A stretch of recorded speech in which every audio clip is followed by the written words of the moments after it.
This is the Christian Circle podcast, and you're listening to Pamela Fernandez, where we have conversations about Christian living. Here's the show. Welcome to a new episode of the Christian Circle podcast. Today we're talking about the 6th Commandment, and we have a special guest. We have Mike Landry, who's here, and he's going to talk to us about this. So Mike, tell us a little bit about yourself and your ministry first. Well, thank you very much for inviting me to join you for this conversation. So my name is Mike. I work full-time as a chaplain to 10 Catholic schools in Alberta, Canada. I work largely with junior high and senior high students. I've been working in youth ministry for 25 years now. I've worked in parishes, I've worked at camps, and in this particular position in schools. I'm married and a father of 5 kids, ranging in age from 6 years old to 15 years old. I'm a diehard hockey fan, and I'm a bit of a nerd. So that's a little bit about me in a nutshell. Okay, great. So you actually wrote, you have your own website, and there you wrote a very long discussion about the 6th Commandment. Now, what is the 6th Commandment, and what are its 2 parts? But why is adultery expressly mentioned when we have another commandment coming up later? Okay, well, a number of years ago, when I first started working for the schools, I had worked in parishes for 10 years and I flipped over to the schools. I wanted to provide sort of resources and supports. When you work in 10 different schools, you don't get the chance to kind of be with them on a regular day-to-day basis. And so this had been 2012, 2013. We'd just been given the UCAT at World Youth Day in 2011 from Pope Benedict, so the book was only about a year and a half old.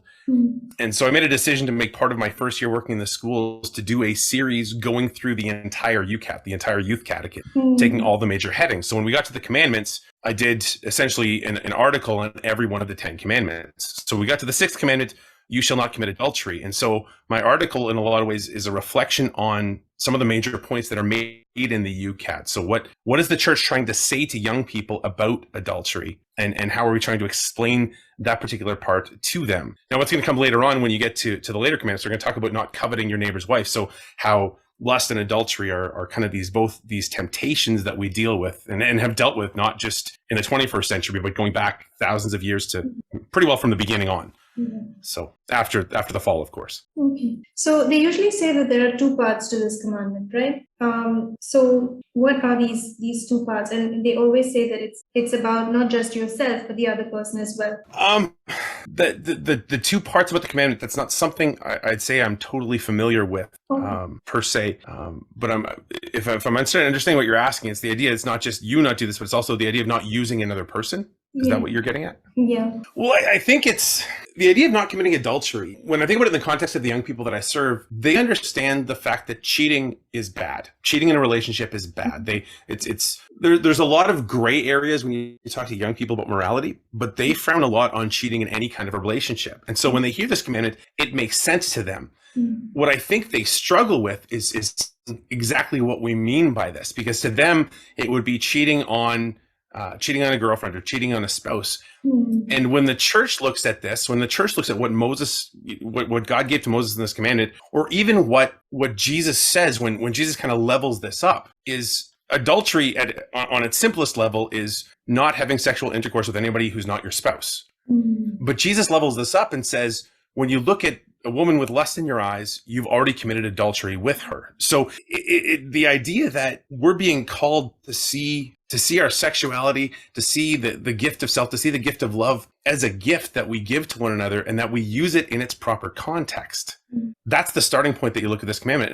And if you look to what St. John Paul II did with the theology of the body, in a lot of ways, this is what he's getting at. Because for a lot of people, they'll hear this and it's the church saying, don't do this. And what John Paul II, I think, did in a lot of ways was he tried to turn it upside down and said, it's not just about what we don't do, it's about what we're called to do. And that anything that falls short of that somehow misses out. And so the act of having sex with somebody you're not married to, that's problematic. But it's not just that, because all of these things somehow fall short of the target of what the gift of ourselves, what the gift of our sexuality is meant to be.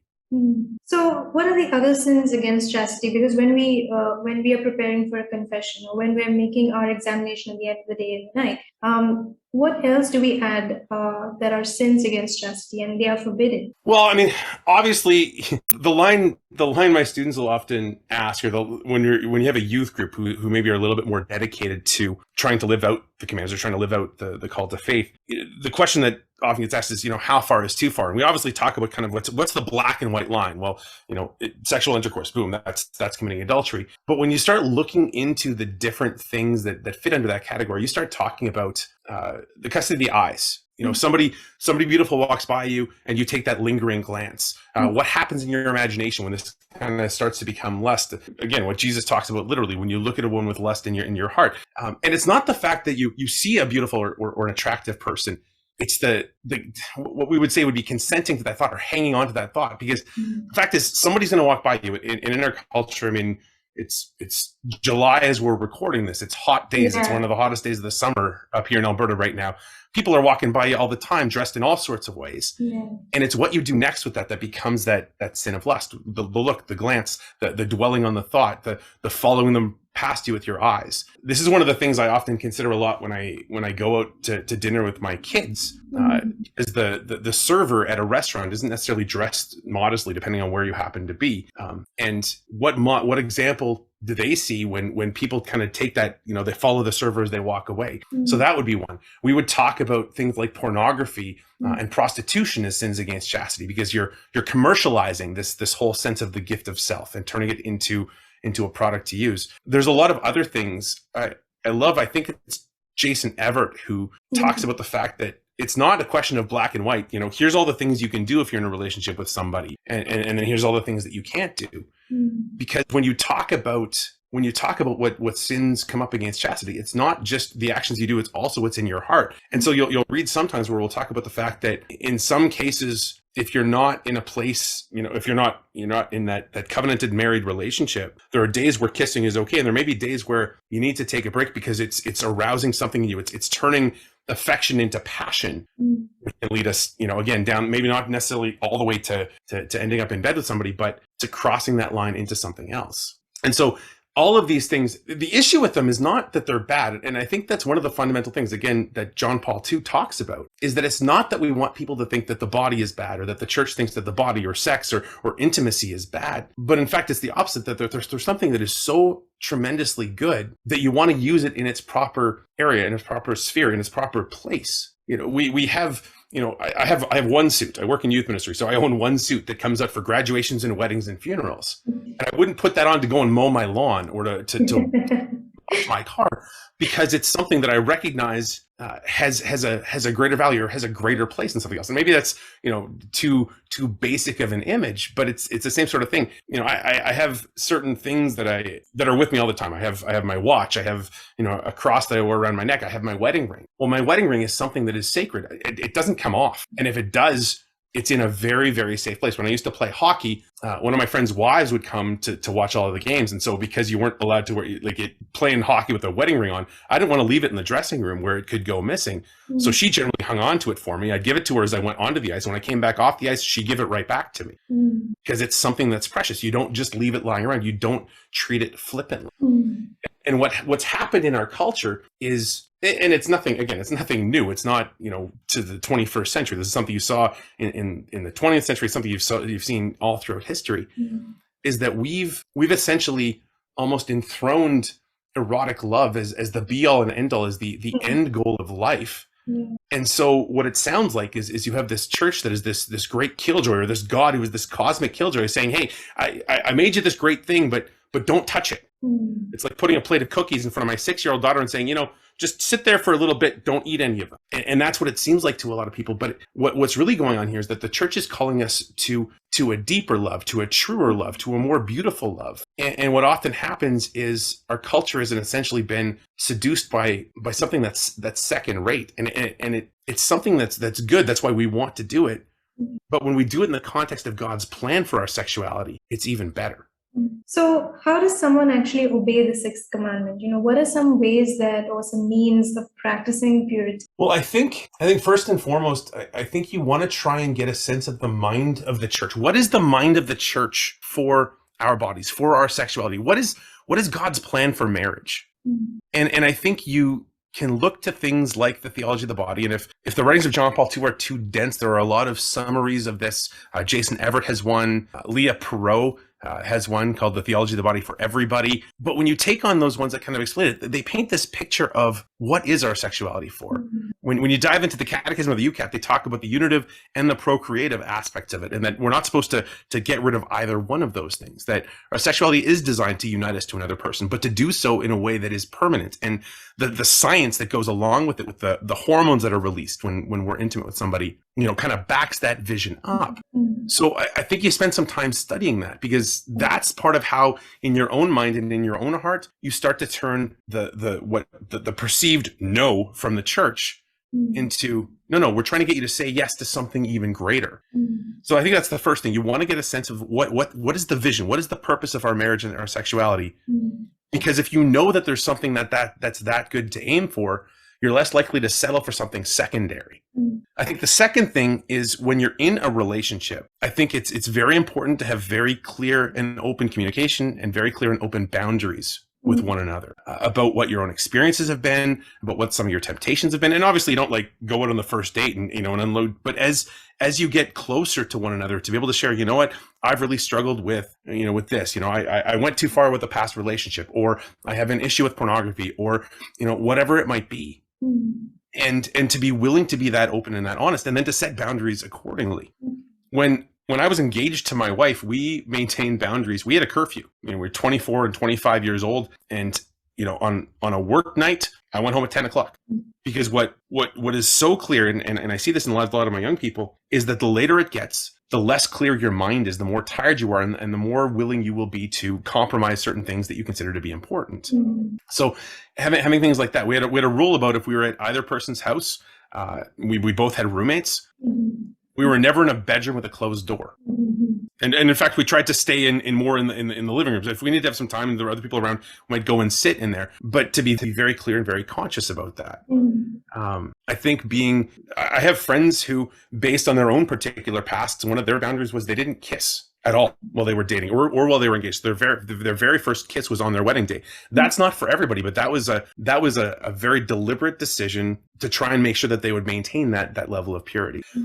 If you're married, to try and live up to, or to try and obey this commandment, well, we often read stories about Billy Graham, the famous evangelist, who had a deliberate rule for himself, and I believe it was a rule for anybody who traveled in his entourage, that they would never be alone with somebody of the opposite gender who wasn't their spouse. So, he wouldn't go for a meal with a woman by himself. He wouldn't put himself in a position where not only would he be tempted, but also people would perceive that he was doing something untoward.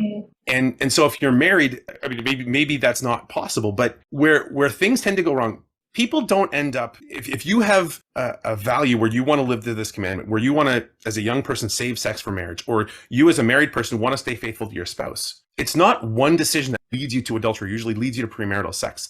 It's a series of small compromises that get you down that road. You have a fight with your spouse, and there's a coworker who is compassionate towards you, and you start sharing a little bit of something that maybe doesn't belong there. When I look at my inner circle of friends, the people that I share the closest with, they are my best friends. They're men in my life who I share some of these things with. And if I was to take on, particularly if I'm struggling in some area in my own marriage, I was to take on a woman that I work with and start sharing all of those things. Well, what's happening now is I'm building an emotional intimacy with her. And that can lead, either to an emotional affair, or can lead to a full out affair if you're not aware of yourself. And I think what comes with that is being honest with yourself. When you realize that's what you're doing, or you start to flirt with somebody else as a married person, you're starting to open a door to something that is rightly belongs to my wife. She has the rights. I promise to give her all of myself. I think when you become aware that you're having romantic or lustful thoughts about somebody else, to call them and to recognize them for what there is. And I think the great gift, when you start looking at all of these things, it can sound very frustrating to somebody who might be struggling with this. This is why the sacrament of reconciliation is such a great gift to us in the church. Because we have the opportunity to dump these things off, to start over again, and to start over again with the gift of God's sacramental grace, to do what he's called us to do, to be what he's called us to be. All of these things that you suggested, all these means actually require deliberate effort, right? It's not something that just happens overnight. And we are constantly bombarded. You turn on the TV, there's stuff. You turn on The radio, you hear stuff. The songs we listen to have stuff. You go out walking into the mall and stuff. So what should we avoid? How can we make these deliberate efforts to avoid, if possible, some of these things? Well, I think, like with anything, the first thing starts with a decision. Mhm. I want to live a pure life. I want to live to God's vision for purity for my own life. And then you start examining the things that you're doing through that lens. It's no different than a few years ago, I decided I was going to train for a triathlon. I was getting to my late 30s and I thought, I'm going to run a triathlon. And by no means am I an elite athlete, but it meant that, all right, if I'm going to train for this triathlon, I need to get up a little bit earlier and run and bike and swim on a regular basis. So I need to clear some time in order to do that. And if I want to be in the best shape possible, there are certain things I need to not bring into my body, because if I'm constantly just buying Slurpees and eating McDonald's, well, I may be able to complete the triathlon, but I'm not going to do it the best that I can. And I think it's a similar thing here. So you make the decision to say, all right, I want to try and live up to this. I want to try and follow God's purpose for this, because it really is something beautiful and something wonderful when you see it lived out. And I think most of us can think of a set of grandparents or some older couple in our lives who've been married for 40 or 50 years who lived out this vision for marriage, who lived out this vision for romantic love. All right, so what counters that? Well, in our relationships with others, we can do that. If there's certain music, as you start paying attention to the lyrics, that you're like, wow, that doesn't match it. Well, maybe those need to come off the playlist. If you're in a movie where a really sensual love scene comes on, well, if you're watching it on Netflix, or you're watching it on, watching a movie somewhere, skip the scene. Look away. There's great advice. I believe it's from the book of Sirach that says, if you see a beautiful one, look the other way. If it's going to lead you into sin. I mean, obviously the greatest level of purity is to see the beauty of the person and to always see the wholeness of the person. But we're living on the other side of the fall and we're not perfected yet. And so there may come a moment where we do need to look away. I tell young men all the time, one of the best things that you can do is build a habit of always looking the girls in your lives, always looking them in the eyes. And then yes, it would be great if everybody dressed modestly, but that's not the reality of our culture. So, make that point of looking a woman in the eyes all the time. Make those conscious decisions. And if there's something in your life, when you're counseling someone about how to overcome an addiction to pornography, you delete the stuff off your computer. When you're counseling somebody who's got an addiction to alcohol, you have them get rid of the stuff that's in their house. So if there are things in your life that you can weed right out of it, get rid of those first and foremost. When you're in a situation where there's something that you can't avoid, well, make a conscious choice to look in certain other places and pray. Yeah. I think that's one of those things. Pray Hail Marys. It's a nice simple prayer, or simply pray the name of Jesus.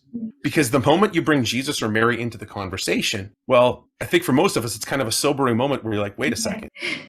It's the old line, you can't pray and sin, you'll give up one or the other. So if you start praying, it's going to lead you away from the sin.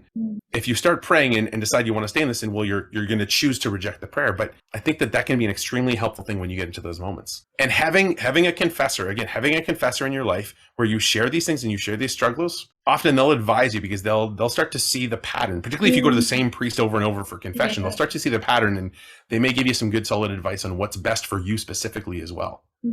That's very good advice, I think. And they can act as your spiritual director as well, right? Yeah. I also always tell young people, don't charge your phone in your bedroom. Okay. Why? Because it becomes a great source of temptation when you wake up at 2:00 in the morning and you're not really thinking clearly and you're feeling a little bit lonely. Again, it can draw you back to some of these other things, or you start watching shows and when you're overtired, again, your degree of self-control to resist temptations, whether it's to lust after somebody in pornography, or whether it's to not have the self-control in your romantic relationship, whatever it might be, all of your willpower goes down the more tired that you are. How many of my students come to school on a day-to-day basis with their phone batteries at 10% because they've been on them all night? I mean, it takes down your guard. So you've given very specific advice for married people. Do you have any specific advice for widows and singles? We'll start with singles. I think if you want to live a particular life, again, if you want to live this virtue of purity, of chastity, because we say you shall not commit adultery, but ultimately it's this idea of we're all called to chastity. Single, married, widows, young people, old people, men, women, we're all called to live this virtue of chastity. If you're going to be called to live this virtue of chastity, I think that where you go looking for a relationship can matter, because I think it becomes a very great challenge if you start getting into relationships with people who don't share that virtue.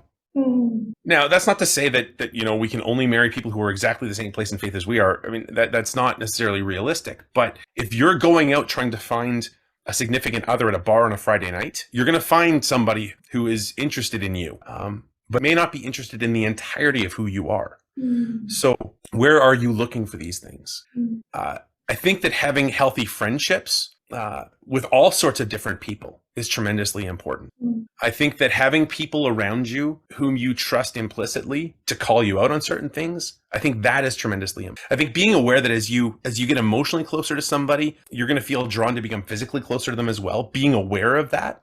I actually think that the people who most need boundaries in relationships can be engaged couples in the months leading up to their marriage, because you're on your way to becoming one. You're just not there yet. Mm.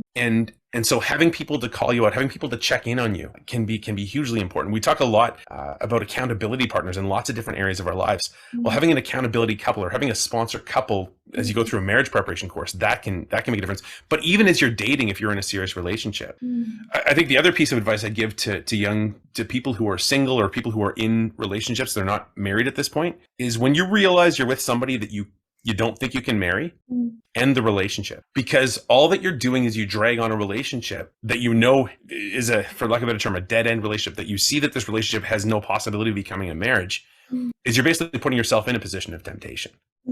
Because you're basically there to kind of satiate some sort of emotional need, because now it's no longer about, I could give myself to this person for the rest of my life. It's, well, I just don't want to be alone. And if you're working from, if that's the foundation point of your relationship, well, as the time drags on, where are you going to go? What's going to happen? What are you going to do? And again, that's where having people around you who can see who you are, see where you're going, see what's going on, why that's so important. Mary Beth Bonacci was a big chastity speaker in the 1990s, and she used to always talk, every time she'd walk into high school, she'd say, dating is for dumping. She said, the point of dating is to be with somebody, and if you realize that they're not a compatible partner for your life, end it. Just end it. Just walk away from it. Not because they're a bad person, not because they've hurt you, but because you realize this is the point. This is why you're doing this. You're looking for that partner, and looking for that partner that you can give yourself to. I mean, when you go into that point of sexuality from the mind of the church, you're saying with your bodies what you say in your wedding vows. I take you to be my wife, my husband. I promise to be true to you in good times and bad, and in sickness and health. I will love you and honor you all the days of my life. And if you realize that that's not somebody you could say those words to consciously, you don't want to say that with your body either. So being willing to make a hard decision and end a relationship because this is clear, this is not where you're supposed to go, I think that's good. And the advice I would give to anybody, young, old, single, married, widows, pray. Because ultimately, our primary intimacy is supposed to come from God. And if we go looking for a romantic relationship to fill that God-shaped hole in us, we are always going to be disappointed. And I think that's I think very much the symptom or the reality in our culture is people are looking for a spouse to fulfill their every need, and they're never going to. No human person ever will. And there's the story Jesus tells of the 7 brothers who marry the same woman, and they all die, and then whose bride is she going to be in heaven? And he's like, no, nobody's. Part of what Jesus is getting at is the fact that we will be closer to God than we would even be to a spouse in this world. And if we're looking for that intimacy in a spouse, the intimacy that's supposed to come from God, I am more capable of loving my wife if I am working on becoming a saint. If I'm working on becoming the saint that God has called me to be, I am more capable of loving my wife and my kids properly because my relationship is founded in that place. My wife is capable of the same if her relationship with God is founded in that place. And I think this is where you get into, like Archbishop Fulton Sheen talking about, it takes 3 to get married. God needs to have pride of place in our lives. And then if you're sitting there and you're somebody who is single and don't want to be single, whether you're a young person who's single or whether your spouse has died and you're a widower, you can lament that with God, but know that God is not holding out on you, because God will give you the grace. God will give you himself. And there's nothing more we can want or receive in this life than him. And God has already given himself. It's we who need to, pursue him, right? Because he's always there. He's always available. Absolutely. And so my last question is, what does someone do? I know you mentioned reconciliation, which is great.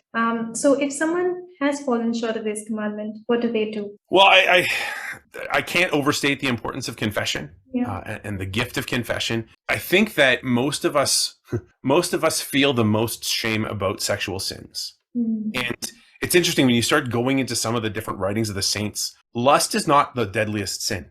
Mm. Yeah. It's the one we get the most embarrassed about, and I think that's part of I guess the temptation we face from the enemy is that we make that such a big deal. We focus so much on that. We don't deal with pride and envy and anger and the other things. Not that we should, only work on those and forget about lust, but it's not only that. And the reality is, anytime we go to confession, every person who goes to confession, if you're sitting in a confession lineup, I can almost guarantee you that every sin you're going to commit, or every sin you're going to confess, somebody else in that lineup is confessing the same sins. I have a number of friends who've become ordained priests. I have a priest friend who's celebrated 50 years as a priest. I got a priest friend who's only been a couple years a priest. And what they all tell me is that they stop hearing new sins after about a year of being a priest. We're not creative with our sins. I think we all sort of think, well, it's just me. I'm the only one who has this who has this particular sin. And so we sort of sit there and we hang on to this thing. If you're a young person who goes to the youth group, or you're a young person who has this particular thing, you figure that the priest looks at you and assumes that you're just this perfect angel, and then you don't want to confess that sin to him. Again, that's not God. That's not God. Priests want to help us get rid of this stuff. I love Father Mike Schmitz's image of priesthood. He talks about being God's garbage man. The first time you knock over, if you're driving a garbage truck, the first time you knock over a bin or have to go out and shovel up all the stuff, maybe that time it's hard. He said, but at a certain point, it's just all garbage. It doesn't matter what you're getting rid of. It's just all garbage. You just want to get it gone. And I think that's very much their perspective when we come to them. So be mindful, run to confession. Don't be scared. Priest isn't going to yell at you. You haven't come up with some new sin that's going to shock him, and receive that forgiveness. I think that's one thing. I think the other thing is look for the practical resources that are out there to help us. If you struggle with pornography, I think you've interviewed Dr. Peter Kleponis. I thought I saw him on one of your previous podcasts. Yeah. But Peter Kleponis and his Integrity Restored process is a fantastic tool for people who are dealing with that. If you're somebody who has had an affair or somebody who has had premarital sex, be aware of that. There's a lot of healing to be done. And I mean, God is the divine physician. God is the healer who wants to heal us from these things, who wants to make us whole again, who has given all of himself to us for that process. If you're in a married relationship and you've had an affair and you've committed adultery in that way, well, you need to journey with your spouse and you need to probably get some counseling help, because now there's been trust that's been broken. That doesn't mean that your marriage is now shot forever, but you're going to have to rebuild trust, and there's going to be some work to be. If it's premarital sex, I think there's still healing to be done, because you give a part of yourself to every person that you're intimate with. And so it can be a question of some prayer ministry or some counseling, but continue bringing that back to God and allowing God to heal that. Just because you've had an affair, just because you have had premarital sex, doesn't mean that now you're doomed to a miserable life or a terrible marriage, or to be single for the rest of your life. God, if you look at the genealogy and the family tree of Jesus, it's not these are all the best and the brightest and the most morally upright. But quite often it's people that God has healed from all sorts of circumstances, with the exception obviously of Mary. But there's a lot of people who had a lot of screw-ups. You think of King David and his great failure with Bathsheba. And yet that's part of Bathsheba is Solomon's mother in the end. God works incredible things, but we need to be willing to bring ourselves to him. I mean, that's the difference between King David and King Saul. Yeah. I mean, I would say that objectively David's sin was greater than Saul's. And David was lazy. David was lustful. David committed adultery. David committed murder to try and cover it up. What did Saul do? Well, he led worship that the prophet was supposed to do. Objectively, the sin seems much greater in David's case. But the difference was David was willing to go back and start over again. What's the difference between St. Peter and Judith? Peter was willing to go back. And we need to be those people who go back, who receive God's healing, who receives God's forgiveness, and who start over every day. And God is so good with his forgiveness. God is so good with his mercy for us, because God doesn't see us just as we are. He sees what we could be. He loves us as we are, but he loves us too much to leave us there. So this was great, actually. This is great advice, Mike. And I'm glad that you wrote the entire post and you had a chance to talk to us about this in great detail. So thank you so much for coming on the podcast, for talking. And where can people find you online, and where can they reach out to you? My website is mikeisthird.com. That's all spelled out in letters, mikeisthird.com. I'm not writing as much anymore because where my students have gone, it's a lot more video now. So during the school year, I post video every week rather than writing so much. I also write a little bit for the Archdiocese of Edmonton for their weekly newsletter, The Window. And I am an occasional author over at allprodad.com. So lots of places to find me. But it was thank you, Pam, so much for having me on here. It's a pleasure to be a part of this conversation.